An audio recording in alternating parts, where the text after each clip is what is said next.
conversation for today is mostly going to be about our gig experiences and the adventures that we got up to while attending these shows. So I think in our previous conversation, which was unfortunately not recorded, we were talking about the black hole experience. So I just want to get your perspective as to how do you feel like going to black hole for the first time and witnessing all of these elements taking place? I still remember. I showed this the last time, and I'll show it again. I still have the first. I still have the flyer and the ticket for the first gig that I attended. It was on the 27th of Feb, Black Hole. This is the ticket stub. I can't really see myself lah, so. Am I? Yeah. No? I can see on my screen. I can see on my screen. So there you go. Yeah, I can't see myself. So you gotta tell me how high is it. But anyway, this is the flyer for the first gig. It was Mass Ritual 2. The first time I saw Xanadu, Stillborn, and Wormrod. Of course, I fell in love with these bands. And after that, I've always been attending shows after that. And also meeting you guys. I bet you're regretting it right now. No, I didn't. Maybe it's because of us that you're an alcoholic. Initially, it's kind of intensive. This gig. I don't think any other gigs has done it since. But I remember Jarvis was chained. Jarvis did. Jarvis was the one that organized this gig, but he chained himself, and the entrance, the starting of the gig was that he was dragged using chains from the back of the hall to the front, and then I can't remember which first band was it. I think it was Saman Santana. It was Seven Satanas because he had two bands. It was Seven Satanas and Zaganov, but Zaganov is more like death metal of sorts. Death metal. And then Summer Satanas it's like a combination of black. Why did I say black magic? What the fuck? Black metal and magic. No, but someone should actually come up with a metal band with. Yeah, I still remember black metal and magic. It was so intense, and I was kind of scared, but I learned to enjoy it. That's why I continue to go for shows. For the thrill. Okay, so why were you so afraid of that particular set? Even though it's all part of the experience. What made you feel so petrified in the beginning? I mean, like, my first time seeing it, okay, my very first band I've seen on stage is Megadeth, and obviously Megadeth in 2007, nothing like that. They're all prim and proper. But what I saw that night on at Mexico in Black Hole, it blew my mind, like something different. And then there's a very cheap beer shop just down the road. I'm sure everybody remembers. Yep. So for those who are watching and trying to get a visualization, so Black Hole does not serve alcohol, as with most venues in Singapore. So if you need to get alcohol, you have to make a quick trip to the provision shop and get your booze supplies. So what happens in Black Hole is that you step outside, you make a left turn, you cross the road, and there is a provision shop with all these alcohols with like very good pricing. No, actually, one point in time you didn't have to cross the road. It was just along the alley. Then I think it got shut down. Damn it! It must be one of those fucking snitches, man. They had to ruin our fun. And also yesterday when I spoke to Subash about some of the bands that were performing in Black Hole, and like some names came to mind. So for me, when I was at Black Hole for the first time watching some of the bands, Trubino was my favorite band and still is my favorite band. But for you, what was that one band that made the lasting impact onto you that you still follow them? Actually, I know you got a lot. Sorry. I know you have a lot of bands to choose from, but you got to pick one. Xanadu for sure. Xanadu. Yeah, one thing is their songs stick on to me so much, and they became my friends So yeah, Xanadu is one of those bands that I'll never give up. I mean, if I got to pick two bands, second band will be uh, Wormrod for sure because of their intense set in during that show. I still remember the mosh pit was so bad, the mosh pit was so big that the amplifier dropped onto Rashid where he was playing, and he continued. Yeah, that to me was just insane, and they've shown why they are insane. Yeah, Wormrod lah, household name. But so speaking of Wormrod, Yeah, it's quite, I guess, quite heartening to see them like starting off from a venue like Black Hole or like small like local venues, and the next thing you know, like they are rising through the subculture, and then they become more prominent, and then next thing you know, they're performing in Europe and North America and the like. As a local fan, how do you feel about seeing one of your own like making it big, in a global stage? Like the moment, for example, like when the moment was announced that Wormrod was performing at Glastonbury, or they're doing shows like for Maryland Death Fest, for example, like how do you feel for you as a local fan seeing that these bands that you're seeing with just like a couple of others in the beginning receive that kind of success? Like did it make you yeah. feel happy? Did it make you feel You know I'm a very patriotic person. And yeah, I love to see our guys flourish and all. The thing that when Wormrod played Glastonbury, I wish that we were there. But I'm also happy that we got to see Wormrod. There was one point of time Wormrod played quite often, and I'm glad that we get to see them so often, because when you go on to like YouTube and all, you see people from different countries like Mexico, US and all, like begging Wormrod to like play in our city, and I'm like, Wormrod's playing next week kind of thing. So yeah, I'm pretty glad we have people like bands like Wormrod from Singapore playing in the big stage as well.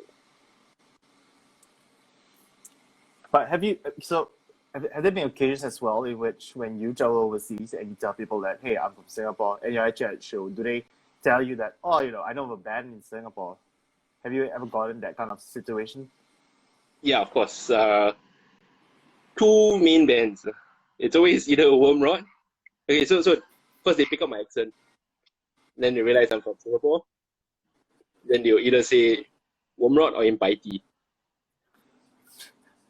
Yeah, these two bands always pop up when they find out I'm from Singapore.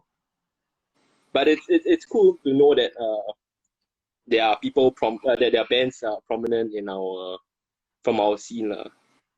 But I hope there's going to be more, because I know definitely we have more talent than what we think we have. I agree. Actually, there was a story for me as well. Because like in the Yugen, we talk about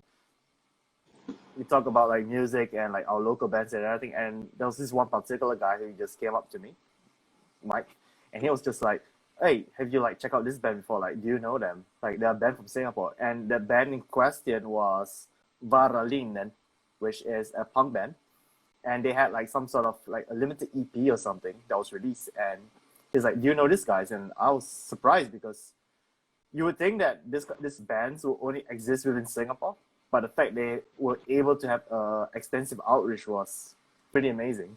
Hendrika said that, yeah, for her, she feels that it's always, most of the time, the two prominent bands from Singapore that always been mentioned are Wormrod and Impiety, but also Ruja as well, which is a very valid point, because these are like the main three bands in Singapore that are very popular.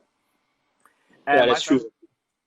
And my friend Martin was saying that Wormrod was supposed to play near my hometown in Sweden, but fucking COVID stopped it.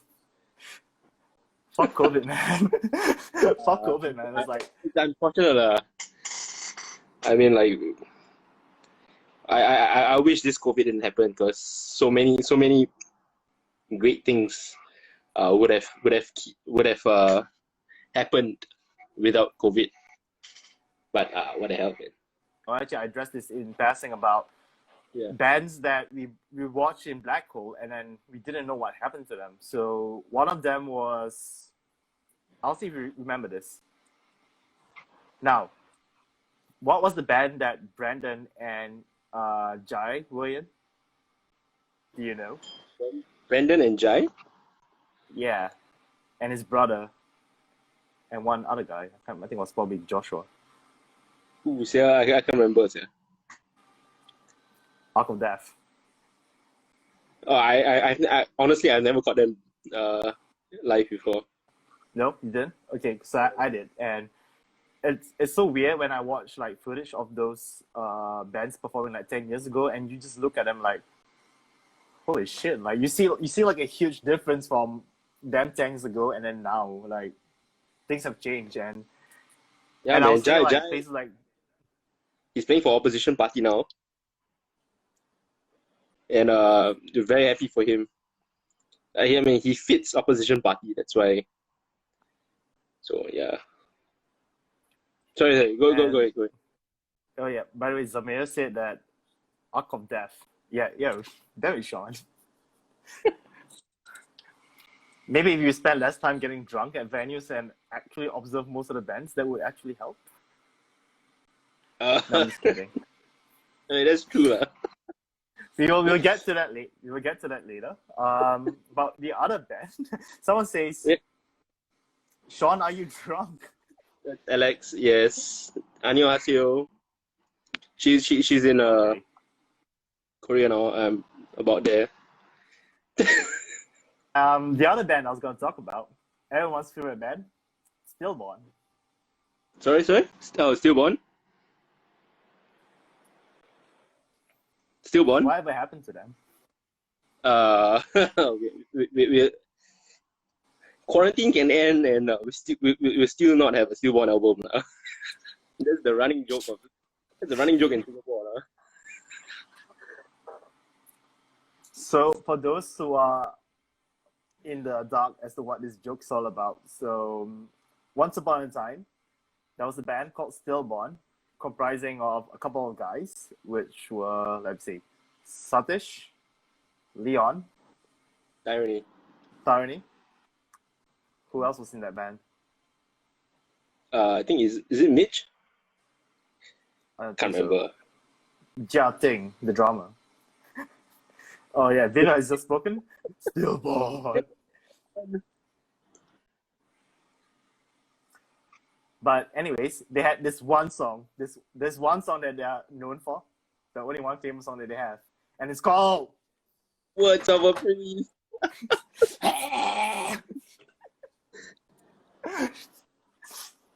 So they're famous for that. Aaron Ashley. as well. Ashley, yes. Oh, yeah. Yeah. Let's talk about Stillborn first. I mean, let's talk about the lasting impact they have made into our young adulthood lives. Yeah. As they perform regularly on places such as Black Hole and a few other venues that I can't remember right now. So the running joke was that they were saying that they're going to release an album. It's been 10 years now and nothing has changed. Yes. It's like I could be like on my deathbed and they still promise us the same thing. They'll be like, "You're gonna come with a new album." I'm like, "Yeah, fuck you, Satish. Like, where is it?" They're the necrophagists of Singapore, lah. But so that's the thing. Like when we see some of these bands and then they branch out to like other bands and they're performing for like other artists. To me, it's quite heartening to see them still being dedicated to your craft and pursuing music. Because especially like in Singapore, like you want to talk about hobbies and passion. As a teenager, you're enthusiastic about it. As a young adult, you're just wanting to showcase your stuff. But then as time goes on, somewhere along the line, it just dies out. And I think that's a bit of a shame because some of these people are like really talented. We're also on the topic of Xanadu the other time. So could you just tell us as to what exactly happened to Xanadu? Well, I guess there's only 3 members, and all 3 of them are on different continents now. Zach is in Canada, Shiva is in Germany, and Malaysia is in Singapore. So obviously it's not possible for them to play play shows as regularly as they used to. I think they used to do like a yearly show, like a couple of shows every time Zach comes back to Singapore to visit. But since Shiva has moved to Germany, I guess it's not as easy as before. So I guess we won't be seeing them anytime soon, sadly. Yeah, it's a bit of a shame. I mean, they were a pretty hot commodity, like in their prime. You know, like whenever there's like a Xanadu show, like everyone would just like abandon all plans and just head onto the venue and just go like batshit crazy. I mean, you're one of them. Yeah. Ganesh was the other. I remember this. You guys were like the fucking mental crew. And that speaking of which, Zamir I would say Zamir as well. Yes, I forgot about it. But that being said, speaking of which, Zamir is in a band called Roadkill, so I've not seen them in quite a while. I would like to see that soon. But I'll be speaking to him in a future episode, I would say, so we can get some thoughts from him on that one. And maybe someday he'll get his dream of having met Hifi in Singapore and be the tour guide. It was supposed to be this year, if not for COVID. I know, man, dude. Like, I was supposed to watch Stream as well, but guess that We were didn't pan out. supposed to be together. Some of our friends in our bands know our gang as like some sort of a crew where like we are the regulars that go for shows and supporting them and just cheering them on and stuff. And I would say it's quite cool to have that kind of acknowledgement from our friends on stage to call us like some sort of a crew. I don't know, there's like a name for it or something. Was it a marble crew or something? Marble crew. It's coined by Amir. Oh yeah, Amir. Amir also one who came. That Amir. Oh, that one. Yeah. Let's not talk about that one. We'll talk about this. We'll talk about the cooler one. We'll talk about Sonic Death Monkey because he's way more awesome. Oh, hi, Sly, man. Hey, man. Alamak. We didn't have nasi padang this year lah. So for those who do not, got me to the best nasi padang in Indonesia, and we went for Hammersonic 2017. Oh my god, that was the best nasi padang, man. We were full, but we still ordered another portion. That was how good it was. So you need to tell everyone what Sulaiman does and what role does he have in terms of Hammersonic and how he goes about organizing this for us Singaporeans when we go to Indonesia. So Hammersonic is like the closest proper festival we have from Singapore. Closest festival we have from Singapore lah, yeah. So Sulaiman's the daddy lah. Takes care of us. Well, the only 1 year I was there. There are other people that can vouch for this, but the only 1 year I was there. Yeah, you don't remind me of that shit, lah. He took care of me like I was one of his own. I mean, before that we were already friends, but he mentioned carbo shopping. But Yeah, he does. I cannot take it. Okay, one thing, we emptied the beer racks there. There was this lady that was putting up beers, putting the beer racks on the shelf. Yeah. As soon as she put one on, we take one off. We could have asked her to just put it into our baskets. That's one thing. Second thing was that Sulaiman shouted at me from about 100 meters away. He was holding a popsicle, and he was putting the popsicle into he was gesturing the popsicle into his bum. What he did after that, he put the popsicle. I cannot take this, man. He put the popsicle back into the fridge. Shit, dude. Yes, like he's talking about Kafu right now. Like, oh wait. I think that was not a funny. I won't say that's funny, but like, before that, we went to like 5 or 6 places because we were in Indonesia. Not everywhere sold alcohol. Hey, fuck you, man. Not everywhere sold alcohol.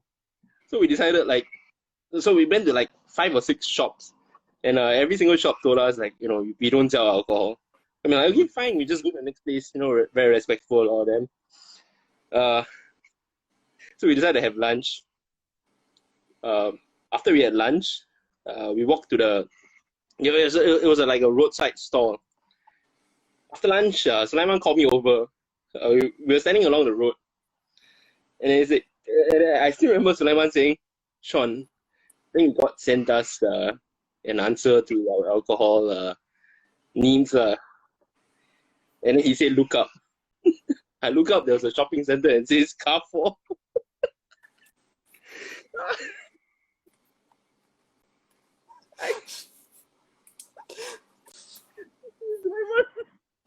That's the funniest shit, man. Like, he said, "Hey, Shawn, come here." I'm like, "Oh, okay lah, man call me lah." So I walked up to him and he said, "Shawn, look up. This is God sent." I look up, fucking Carrefour. And Carrefour, then we walk, of course we walk in Carrefour lah. We bought a shit. But it was an epiphany lah. Like, when like 5 or 6, we drove 5 or 6, I think 5 or 6 places, I think. Whew. And then we saw Carrefour, we're like, wow, siala, ang mo, sia. That's the only place we could buy beer from, like around our area. And then we went to Sulaiman Street. Yeah, we had a mountain party up there. True Binun played in Amazonic that year. And I was what year was that? 2017. Was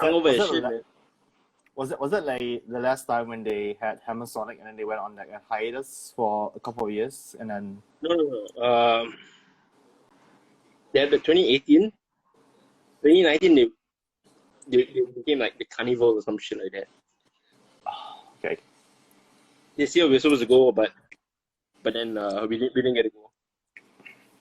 Yeah, because of the whole travel situation and stuff. Unfortunately, Yeah. It was. I think there were a couple of people that wanted to go and stuff. I mean, I was gonna go with my nephew, and we were pretty excited about it, but unfortunately, they're gonna postpone it to January of next year. So at least we know that there's still gonna be Amazonic. It's just that the party is postponed. But hope this year's Amazonic was supposed to be like fucking amazing, lah. Yeah, the lineup was okay. Let's try to remember who was in the lineup. So there was Slipknot, Marduk, Trivium, Amon Amarth. Lacuna Coil. One of the bands I really want to see was this band called from Russia, if I'm not wrong. It's called Vovodnia. Vovodnia. Yeah, slam death metal band. To the Russian people, I got the vodka. Well, I can see it's fucking bright, so whatever. Guys, it's vodka, I promise. There was also like Captain Chung something. Oh, good night, Hendrika. Thank you for joining the live stream. Good night. Bye. And there were like a few other bands as well that were planning to perform, and hopefully they are able to retain the bulk of it. I mean, it's obviously going to be hard. Testament as well. Thanks, yeah, Simon. Testament.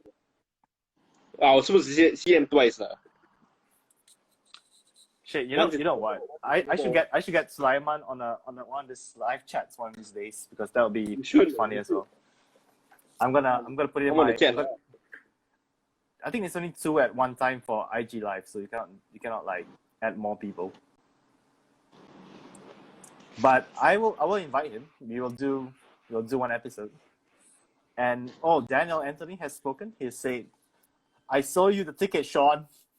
Yeah, I know. Okay. Guys, just so you know. Yeah, sorry. Just so you know, Daniel sold a ticket to Shawn. Because he want to see Dream Theater lah. But I want to see Testament. Like shit. I wanted to I'm see. just there for the beers, man. I'm not a very big fan of Testament. I just wanted to see the death members who are playing in Testament now, and also Cancer. Oh my god. So, honest question: are you more of a Old Testament or a New Testament kind of guy? Biblically speaking. Huh? Biblically speaking, are you more of an Old Testament or a New Testament kind of guy? 不知道。 Because I'm more old school, man. Like, gotta keep it OG, yo. But I'm the kind of like speaking, Souls of Black kind of guy.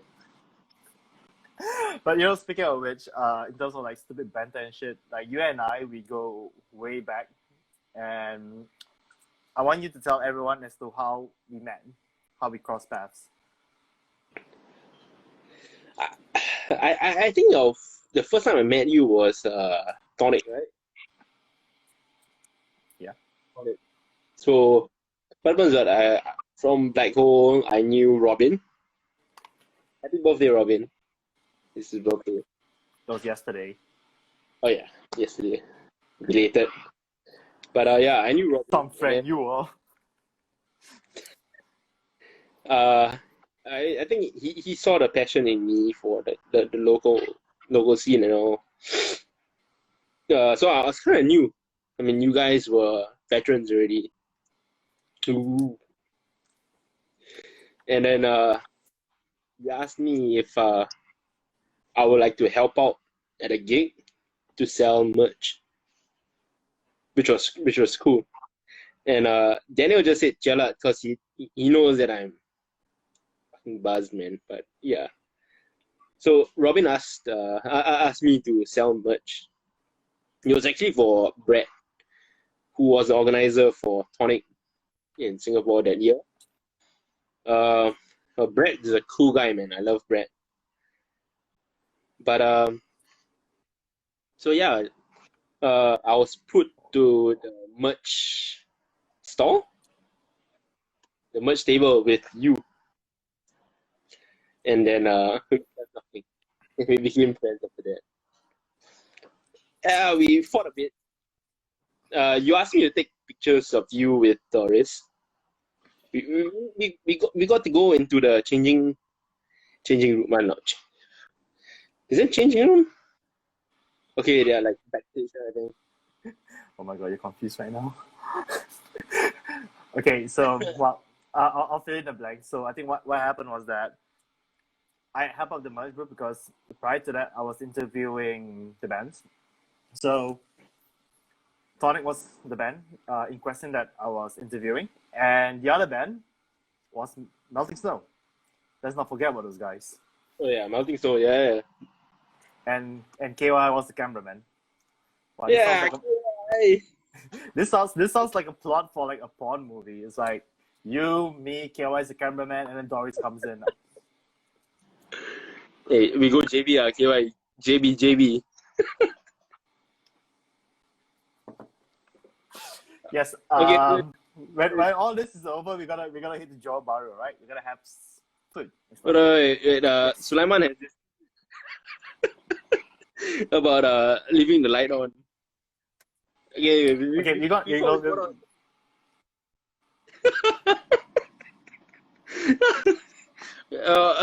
before we go on, we were in a car on the way from Jakarta's airport to our hotel. There was this joke that came on because like Indonesia is a Muslim country, you know. Somehow I was sitting in the front of the car, Leman was at the back, and you guys, and then how did he come out? It's something about Pontianak, and then I suggested, was it I or one of us suggested, leave a light on for me. You know the song? Can you leave a light on? So, so Sulaiman said that that's what the Pontianak asked us to do. Leave a light on for her. It's a running joke until now. Right on, Sulaiman. Shit. And this is why people said that I should interview you, because you're the one with all the crazy ass stories, and you're the one that remembers all of this, and most of the time it is targeted to you. So Yeah, most of so you're like this is not an ASMR video, man, but can you show us what you're drinking? it's Lucifer's. Okay, so I'm drinking two different things. Beer, I'm drinking Anchor Strong. It's 3 for $11, man. 3 tall cans for $11. In Singapore, it's cheap. Considered cheap. Yeah, you know. Okay, now Bang over here, lah. okay, now for the audience, drink the beer slowly and with silence.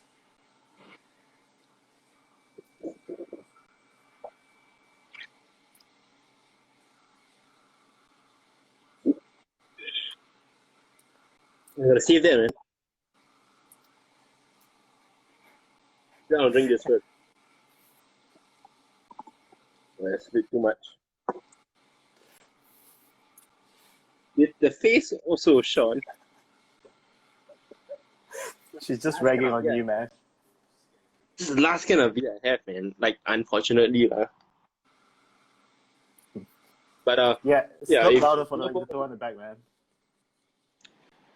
if you're in Singapore, I'm not sponsored by Anchor or anything, but like, this is good stuff. 3 for $11. It's really economical. Like, I mean, like, there are so many other better beers. But the whole point of beer is not better. The whole point of beer is quantity. So I don't give a damn about better. I give a damn about quantity. That's right. So I see a few questions. So you can start. You can continue drinking. I'm just gonna read them out loud. So, Patty, my charts. Hello. She says that she wants more beer. Yeah, baby, I'll get you the beer in a bit. I promise. Sorry, we're being a little mushy there, but KMI was asking, share both of your most memorable days in Black Hole. We can touch on that. Yes. Daniel said, drink more. Maybe Shawnmugam will make an appearance. He can do that because he's also drinking. What's that whiskey? Come on, show it to us. Let's plug it for Jarvis, man. Like, you gotta promote his stuff. Let's go. Your mother is home. I'm running out of alcohol, Well, because you buy the supplies and you drink on the same damn day. So I'm not surprised, man. Yeah. Shawn, the idea of stockpiling alcohol is to drink them from time to time, not to finish them all at one go. It's a marathon, not a sprint. I'm a sprinter.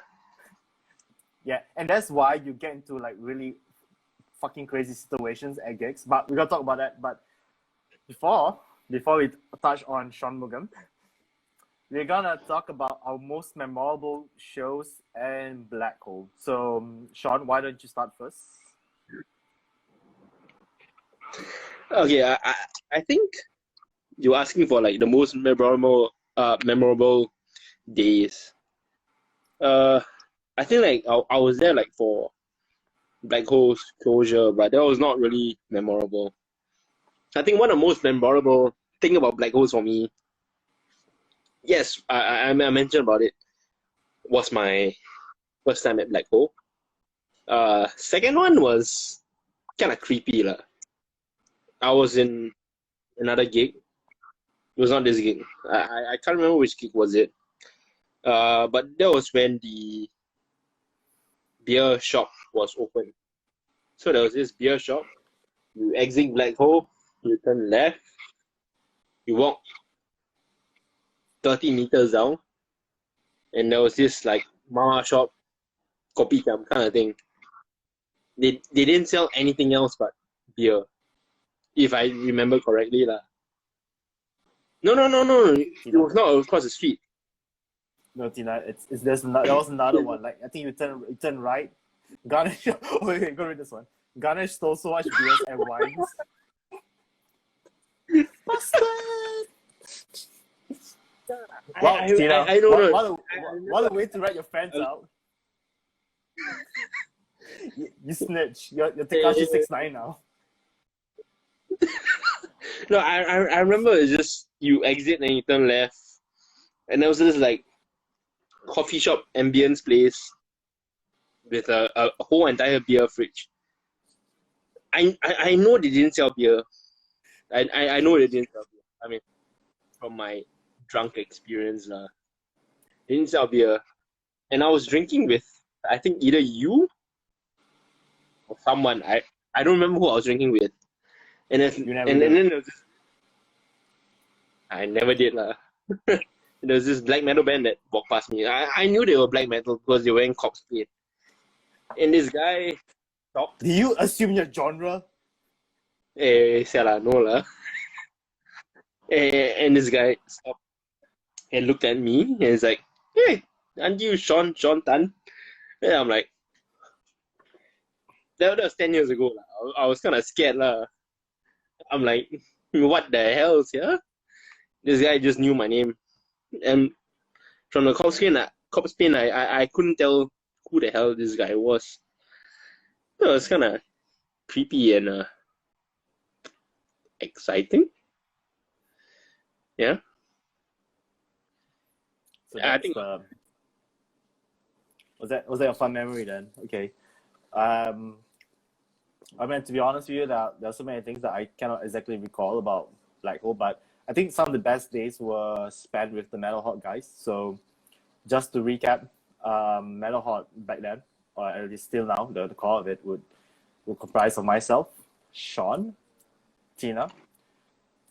What's the guy that starts with G? Was it I don't know, Ganesh or something? I don't know. Whatever his name is. And of course, Robin was the one who is like the ringleader, as well as the guy who got us together. And KY as well, yes. KY is like, he's basically like the cameo appearance that appears once in a while. go. And yeah. I would say like some of my best days in Black Hole were spent with you guys, because for some, like, I don't know, we could be doing different things at any point of the day, but somehow we just ended up in the venue and we just rock out and stuff, and we get into like crazy shit together. Some stuff that I don't think is safe for recording. But that aside, I would say I think some of the best times being spent in Black Hole with you guys, because I think if it wasn't for you and Robin and the rest, I wouldn't have known about a lot of shows. And Tina remembers about my flat hair and eyeliner. I got flat hair now, but not the eyeliner. I actually have, I was looking through my Facebook, one of the Facebook's, what for that, like, photos I have. Memory. Yeah, it was a photo of me and you, at a skate. Fucking 10 years ago lah. We were there for Age of Symphonia. Oh yeah, eyeliner reached both ends of the world lah. Yeah, I can show that photo now lah. We can save that for like the archives and shit.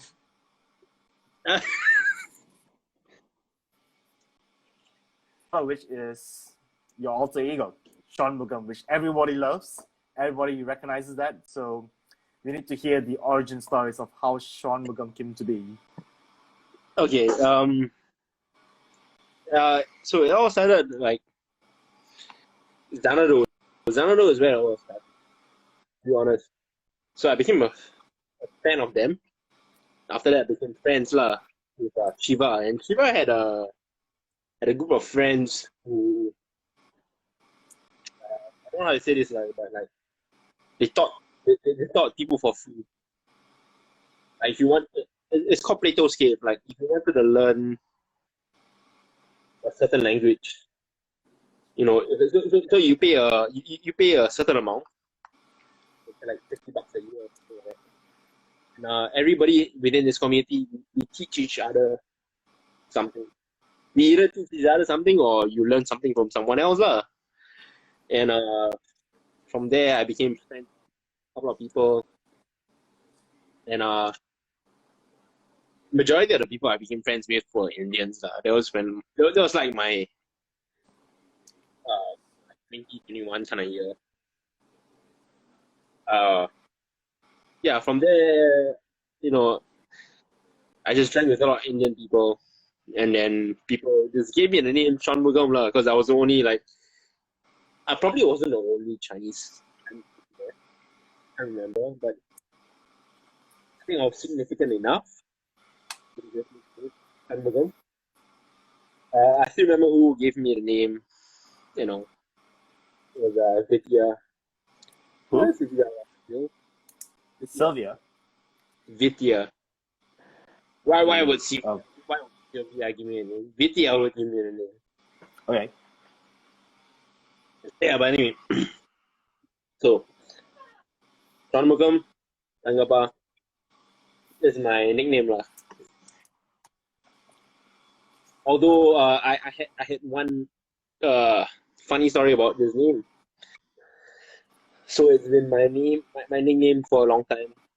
I put it on my WhatsApp as my WhatsApp name, and I think it was like 2 years ago or 3 years ago. 2 years ago, I was at work, and I work in hospitality industry. Not all the time I have to do only the work I am hired for. So I was hired for I had to do butlering on one occasion, and I had to liaise with a government official. And then he texted me like, "Meet me at this part of the hotel ASAP lah."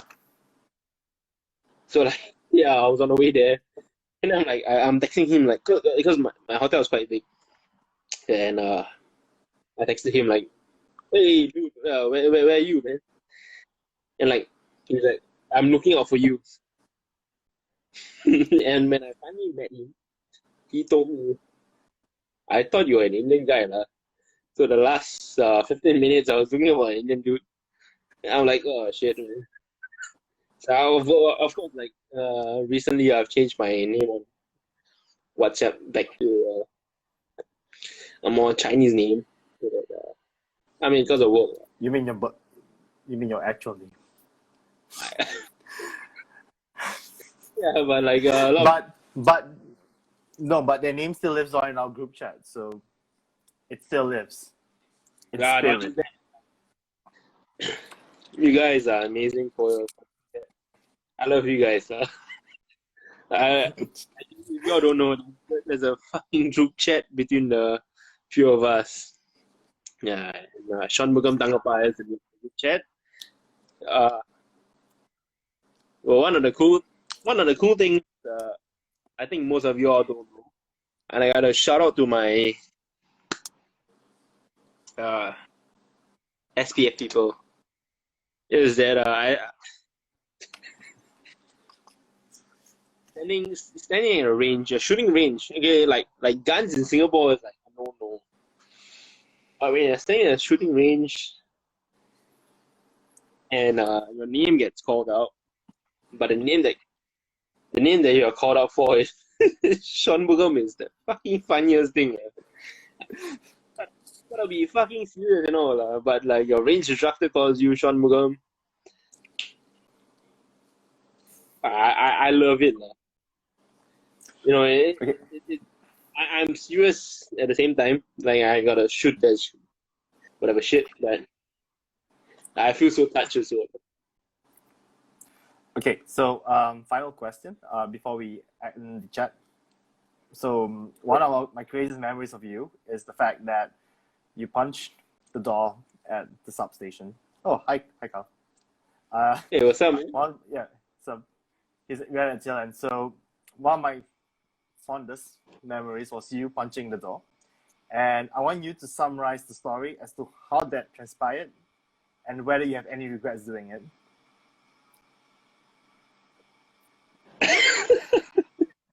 Okay, like talking about whiskey. Before that night, I've never had Jim Beam. Honestly, I've never had Jim Beam. And Ganesh was there. That show, Exploited was playing for the show. If the crowd is wrong, Exploited was the headliner, if I'm not wrong. Yeah, headliner. It was a punk and a metal show. I didn't really care the punk part. No disrespect. But so Ganesh was texting me like get time. Oh, yeah, wait. Sorry. No. That show that I broke my hand was not Exploited. The show that I broke my hand was Lich King. And by the way, what Daniel said, it was not Exploited. It was Lich King. Lich King, yeah. Yeah, so the funny thing was that I was so fucking drunk that show. Okay, I won't blame Ganesh for it. I asked him for. But you can. Nah, I shouldn't lah. Should blame myself lah. But anyway, like, he asked me like, what whiskey should I buy? No, sorry, I asked him what whiskey should I buy, and he said Jim Beam. So I bought 2 bottles of Jim Beam. But the majority of the time, I drank 2 bottles lah. So I was quite smashed by the time band before the actual band was supposed to play. And I went to Cheers. You know, it was not 7-Eleven, it was Cheers. I went to Cheers with Robin, and I was smashed already. And then Cheers was King's drummer. Tall guy, I can't remember his name. Which band exactly? Sorry? Which band is this? Lich King. I haven't got a clue, so you can carry on. Lich King, the thrash metal band from America lah. But I can't recall what the drummer is. But still, go on. Yeah, but anyway, like I actually knew that he was a drummer, but I was so drunk that night. I asked him like, where are you from? Because I saw he was a Caucasian guy. So I asked him like, where are you from? And he says like, I'm from America. And I'm like, bro, this is American band playing tonight.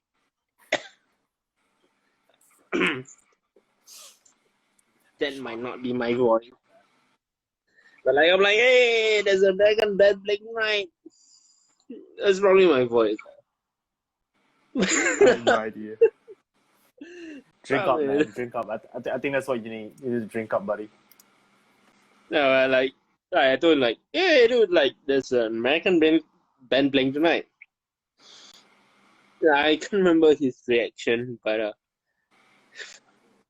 I remember telling like now you tell me, I know he's a drummer. I feel like a piece of shit lah. But I think it's a good street lesson. Because of what happened after that. You don't have to explain what happened after that.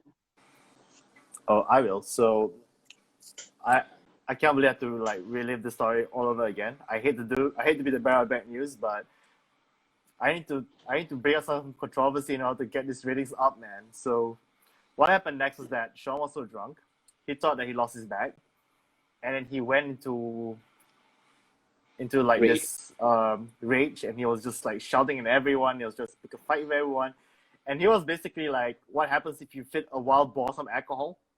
He just goes on a rampage. So he went to the mosh pit. He was so furious. He was like asking, "Where's my bag?" And I was just trying to like hold him back, And I was just like, I'm pretty sure he's back somewhere, because the thing about like local shows is that everyone has this rule, like, we don't steal each other's shit and whatnot. So I knew his bag was still somewhere. And as it emerged, it was underneath the merch booth. But by then, Shawn was so angry that he punched the doors of the hallowed substation. And The wall. guess what? Well, the wall, right. So guys, that we have busted a myth. It was not the door that he punched, it was the wall. So if anyone's spreading rumors about Shawn, it was the wall they punched, not the door. Okay? And what happened to your hand after you punched the door? Sorry, wall. I punched the wall so hard. My parents don't know about this. My parents think I fell down. But anyway, I punched the wall so hard I broke my hand. And yep. So that's the story of how it went. Wait, no. That is not the best story of the night. No. I broke my hand. Didn't we walk from the gig venue to Clarke, right?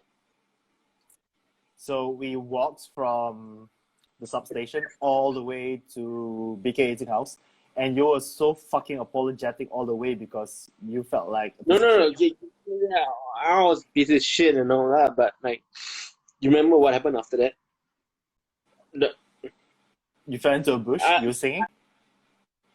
I don't mean to like offend any Australians in hall, but I was this crazy ass Australian bitch. You remember that? Okay, just go on. Like I might remember this because I was just annoyed that night. You definitely remember. Like I didn't even knew my hand was broken. We walked all the way to Crazy Elephant, if I'm not wrong. Yeah, I think it was Crazy Elephant from where we were. Sat down, had a couple of drinks, and then this woman decides to step out and interrogate one of our friends. This guy's a Spanish guy, and then like me and you told her to like fuck off, like literally use the word like fuck off, and then like she's like, oh, you can't use the language on me, like oh, and I'm like, hey Sela, fuck off lah. But then like Ganesh was with us, right? Yeah, Ganesh was lost because Ganesh was the one that was consoling you and just telling you to just man the fuck up because he's gonna get drinks. There's no consoling me. And then Ganesh stole it. Like, the only reason we are not allowing you to drink with us is because you're fucking ugly. And that was like a moment, yeah. No, but no. Honestly, beauty is an eye of the beholder, but this bitch was fucking ugly. Says the guy who punched the wall because he lost his tiny bag. Well, it's the same night, so you can't blame me. But you see, that's the thing. Like, I think at the end of the day, like, everybody has a different version of events of how they remember Shawn or Shawnmugam, if you like to call it that way, and it always ends up in similar fashion. It's either Shawn takes his shirt off, he goes into the mosh pit, or Shawn's inciting trouble, or Shawn does this, Shawn does that, and it's come to a point where like I had friends coming up to me at shows and they'd be like, "Hey, do you know who Shawnmugam is, right?" And I'm just like, "Yeah, he's my friend." Like, dude, you don't even have a band. You don't even do like any media stuff and everything, and you are famous than all of us combined. Hey, I'm not famous. Oh yes, you are. because you're so famous that everyone calls you by your nickname, even your shooting instructor. Everyone calls me by my nickname. Everyone calls you by their nickname. And you know what? I'm actually glad to have like people like you in like the scene and stuff, because it's guys like you that makes the entire experience enjoyable through your mad antics, and actually like giving some people like the encouragement to go for shows even more, especially for like newbies and they are just uncertain as to what to do, and then they see these kind of things, then they'll be like, well, okay, I can be myself here. And I think that's the most important thing. Also, that being said, I definitely have other stories about Drunk Shawn or Shawnmugam, but I'm not going to touch on that, because if we were to do that, it's going to be another hour of recording. And I need to get back to my girlfriend, so I need to be a good lover for a change. Anyways, jokes aside, is there anything that you like to plug, or is there anything that you like to promote before we end this conversation? Yeah, I think there's three things. Now that I'm buzzed as shit. The first thing is the band I'm wearing. Nemesis, man. Nemesis, fucking crazy ass. It's one man Singaporean band. Give me a second.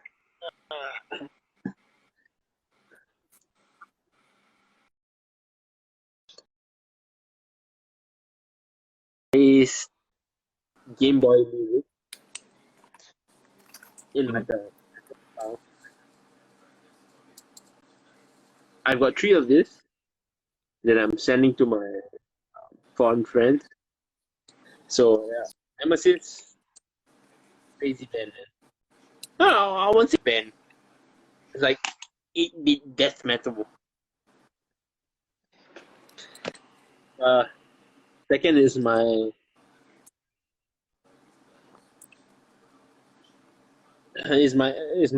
work guys, man. Like, I know we've not been working a lot, and I'm glad you guys are on now. I miss you guys, and I hope we get together soon, especially Lin and Aloy, and of course Andre. This situation has taken us off a lot.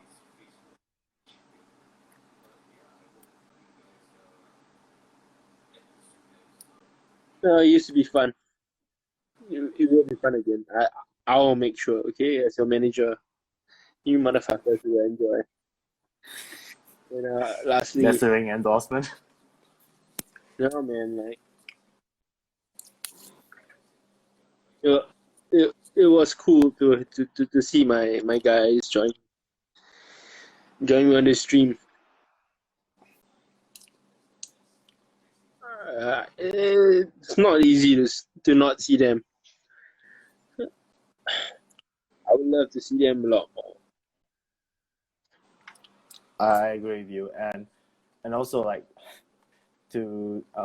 haven't jamming live soon. Okay, thanks, Slyman. But jokes aside, I concur with you on that one. I mean, I miss my friends as well. I miss you, and I miss you especially. And I really hope that once everything is fine and well again, we can get around, go for a live show again, knock some beers off, and create more stories. And honestly, I am raring to go as well. Like, I would love to capture all these moments live on video as well, and to show the world that this is what our local scene is all about. Like the people are the ones. They are the reasons why it makes it tick. From the bands that perform, to the guys who attend these shows, who become personalities of their own, to even like the unsung heroes that make the scene happen, the promoters and gig owners and everything. So to conclude this conversation, Shawn, thank you very much. I mean, I really appreciate the fact that you took the time to speak to me today. It was a pleasure, man. Man, I fucking love you, dude.